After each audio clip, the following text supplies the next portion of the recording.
Piracy তো definitely হবে না, হওয়ার সম্ভাবনা খুবই কম, কিন্তু তারপরে যদি হয়ে থাকে এবং সেটা কিন্তু আমরা কঠোর পদক্ষেপ গ্রহণ করব, তার নামে মামলা হবে।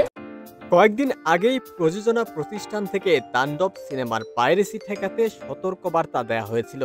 প্রযোজক শাহরিয়ার শাকিল জানিয়েছিলেন, পাইরেসি ঠেকাতে কড়া নজরদারি করছেন তারা। এরপরেও ঠেকানো গেল না। মুক্তির 1 সপ্তাহের মাথায় পাইরেসির কবলে পড়ল শাকিব খান অভিনীত তাণ্ডব। Welcome to the show.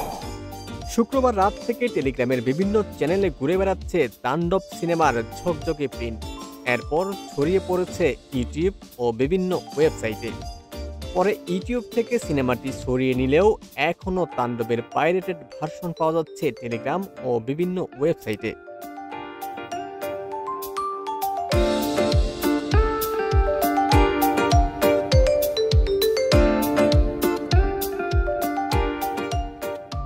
তাণ্ডব টিম ইতিমধ্যেই পাইরেসি রোধে কাজ করছেন বলে জানিয়েছেন আলফা এর কর্ণধার শাহরিয়ার শাকিল। যারা পাইরেসির সঙ্গে জড়িত তাদের বিরুদ্ধে আইনি ব্যবস্থা নেওয়ার কথাও বলেছেন তিনি।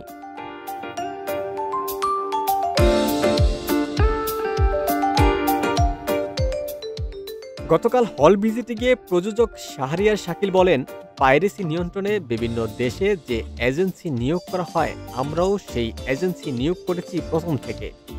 তাদের মাধ্যমে আমরা পাইরেসির বিষয়টি ভালোভাবে কন্ট্রোল করছি। যেসব পেজ থেকে তাণ্ডবের লিঙ্ক শেয়ার করা হচ্ছে সেগুলো বন্ধ করে দেওয়া হচ্ছে। যারা এই অপরাধের সঙ্গে জড়িত তাদের এক বিন্দুও ছাড় দেওয়া হবে না।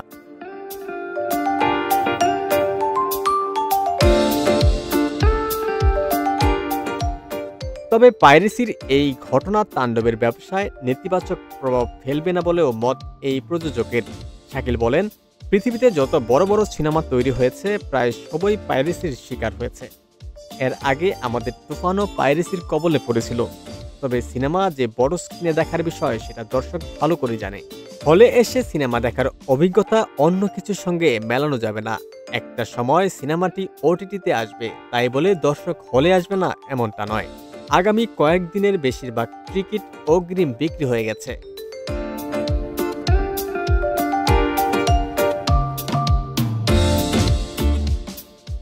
গত উর্জার ঈদেও পাইরেসির কবলে পড়েছিল শাকিব খানের সিনেমা বরবাদ। প্রথমে ফেসবুকে ছড়িয়ে পড়েছিল সিনেমার বিভিন্ন ক্লিপ। মুক্তির 1 মাসের মাথায় পুরো সিনেমা পাইরেটেড হয়ে যায়।